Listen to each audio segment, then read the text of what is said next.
What's the best belt sander for your workshop? Let's find out. Now, we're talking about belt sanders. There's a lot of things we could be talking about. We can be talking about handheld units. We can talk about bench mount units. We can even talk about massive floor mounted units, okay? I've narrowed this down because I'm trying to think of what somebody is going to want for their home workshop. So I've gone with corded portable belt sanders. Now, I went with corded ones instead of cordless ones because even though the trend is toward cordless, belt sanders are battery hogs. So if you try and use one of these things on battery, you're going to have a lot of batteries or you're not going to do much sanding.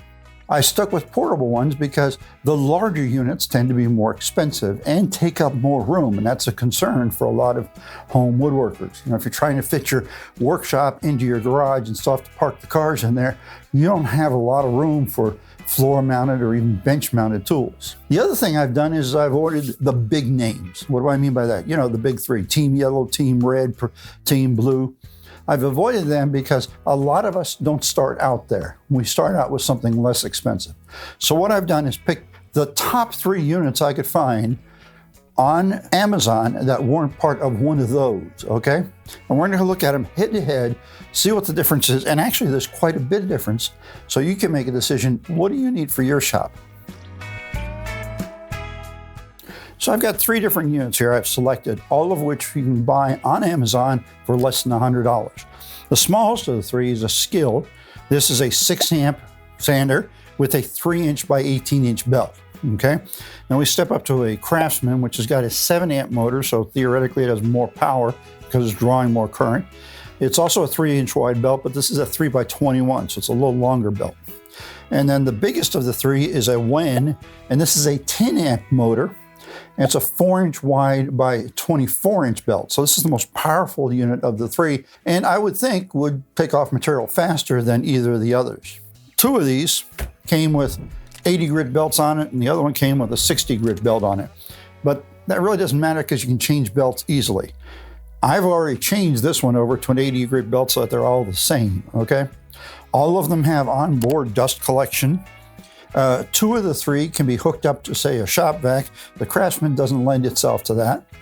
All of them allow you to go right up on the edge on the right side. And that's important when you're doing something like, say, sanding around the edges of a hardwood floor that you're trying to refinish. So that's a feature everybody includes pretty much on them. They're all seemingly somewhat the same, but each of them has some unique characteristics. So let's take a moment and look at those unique characteristics. Weight is a factor when we're talking about these tools, mostly because when you're using them, you're holding them for long periods of time, and especially if you're trying to sand something on the vertical. So let's go ahead and weigh these 3. I've got a digital postal scale here. It'll go up to 75 pounds. I'm sure none of them weigh that much. Sorry, it's facing me instead of you, but I can't read it to you if I can't see it. So we'll start with the Skil here. This is 6 pounds, 3 ounces, okay?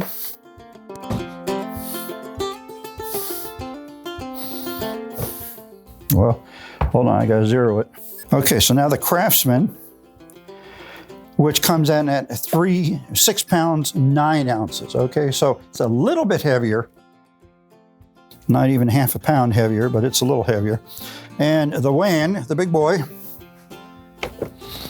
yeah, this comes in at 11 pounds, 11 ounces. So there's a lot more weight you're dealing with, almost double the amount of weight using the sander. So if you're talking vertical surfaces or anything like that, this could be a real problem. But if you're doing on flat surfaces, it doesn't matter. The weight might be an advantage in that case. The Skil, the one I mentioned as being the smallest, has a really nice dust collection on it. Now this will also accept a 1 1/4 inch hose, but this little canister has a filter in it and does a pretty good job of collecting dust. I know this because I have a sander, that's a Skil also, that has a similar sort of a setup, so that's pretty good. They say it is auto tracking. Now there is a tracking adjustment on here. It's a screw right here, but it's auto tracking, meaning that you don't have to mess with a lot. Now I've had some belt sanders in the past that was a real issue, so that's a nice feature to have as far as I'm concerned. And then the other thing they talk about is that they have pressure control.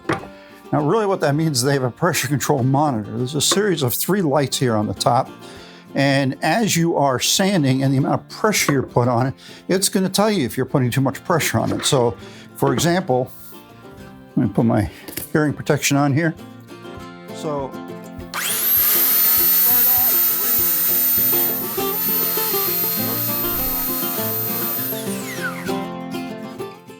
So when it gets to red, you're obviously putting on too much pressure. Now you notice I was just doing that with one hand and I still hit the red. I didn't feel like the sander got bogged down any, but it still went to the red. So I'm a little leery of this particular feature myself. Although I would say for somebody who really doesn't know what they're doing, it might be useful because, you know, we all have a tendency to really bear down on these sanders. What makes the Craftsman really unique is the path for the sanding belt. Now, most of them are just a plain oval, okay? This unit, and I've seen one or two others like it. I have a unit by another brand that's the same thing. It's very narrow in the front and wider in the back. All right, so why is that useful?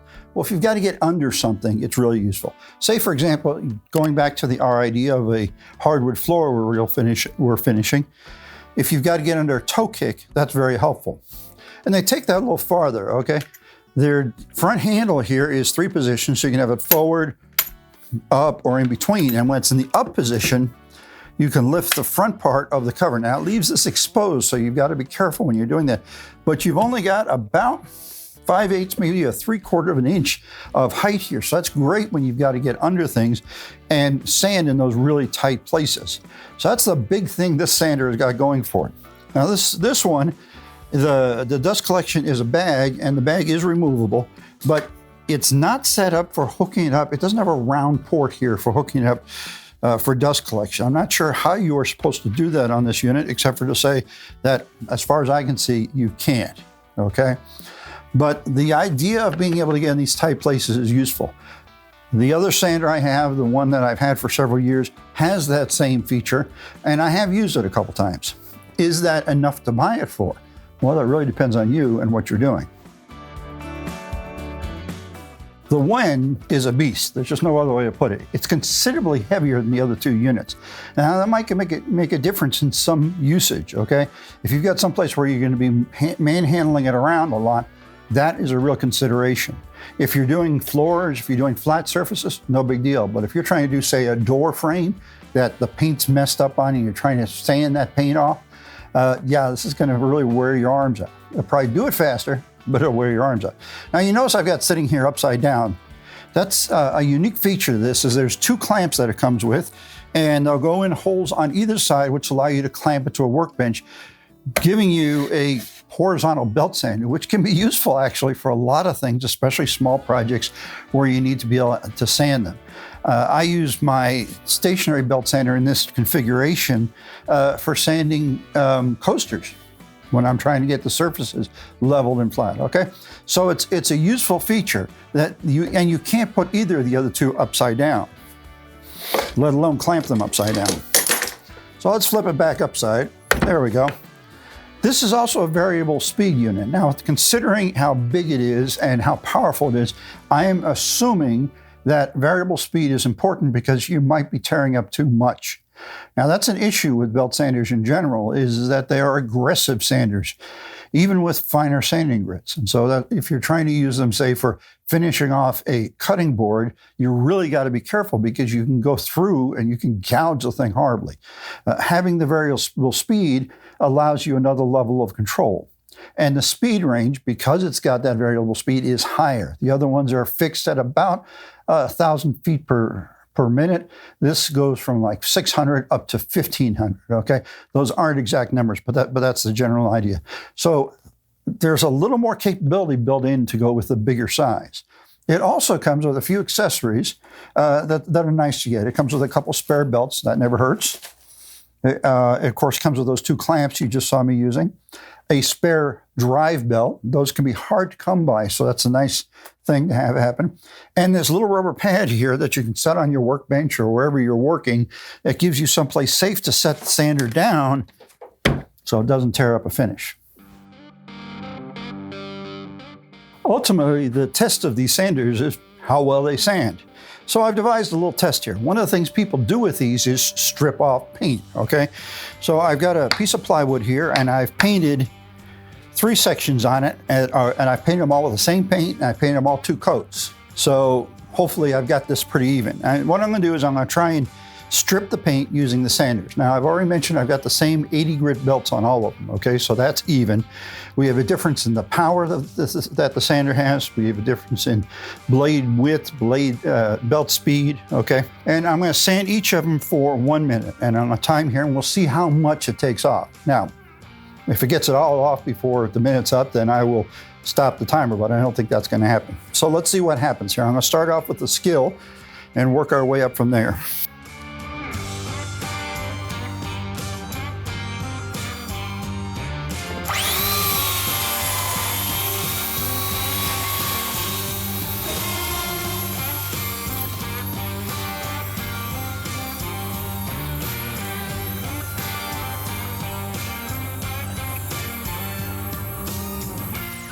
Well, that's not perfect, but it's pretty well stripped off, and it took 50 seconds, okay? So that's our I guess we could call it our baseline. We used the smallest one, and we got the paint off in 50 seconds.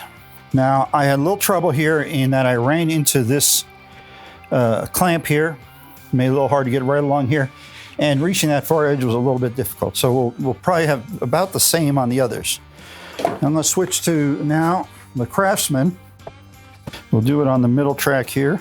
Okay, re-zero my, again, a minute or possibly less. I would expect if the Skill did it in 51 seconds that this one would be a little faster. It's a little longer belt, so you've got a little more sanding action going on, a little more power, although I didn't notice any problem with the power that the Skill had for sanding this. Here we go.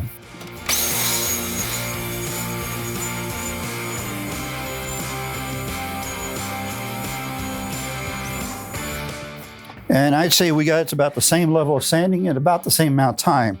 I'd expect it to be a little quicker, and maybe we could say it was a few seconds left because I actually got a little better job of getting the paint off of this one than I did this one. But we're pretty much at the same point here, okay?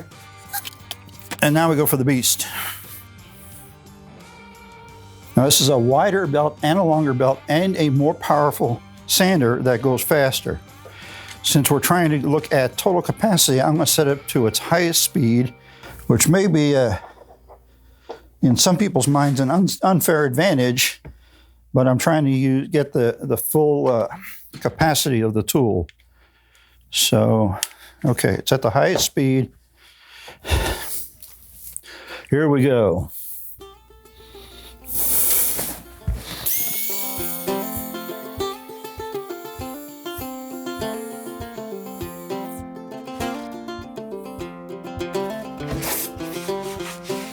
Okay, it says 40 seconds on there, but when I first tried to touch it, it was 38 seconds. And as we can see, it really took the paint off. Not only did it work faster, I'd say about, what, 20% faster, but it also peeled it off more thoroughly, okay? Granted, there's still a little bit around the edges here, and up this end, like we do on all of them, but that extra power and extra speed and extra belt width does make a difference, okay? So if you're really after power, if you're really after getting the job done, there's a real advantage to buying the bigger unit. So let's do a final recap here. The Skill is the smallest and lightest of the 3 units and comes in at the lowest price. I paid $63 on Amazon. But it was able to sand off that paint just as fast as the Craftsman, which actually was the most expensive of the 3 units, coming in at $93. Now, the big thing you're getting for that $93 is this low profile area here where you can get under things. If that's an issue for you, that may be a deciding factor. It was when I bought the other sander I have, which is no longer on the market, by the way. But it was a concern I had, okay? So I bought that particular unit, and yes, I paid extra for it. Of the 3, obviously the most powerful and fastest unit is the Wen, and it was not the most expensive. It came at $82. Now, I bought all these at the same time on Amazon, and as we know, prices change, but at least that gives you something comparative. It was about 20% faster in sanding off that paint, It was a very effective sander. It does a great job, but you're dealing with a lot of extra weight there too, so that's something to consider. So it really boils down to how you're going to use the sander as to which one's going to be the best one for you.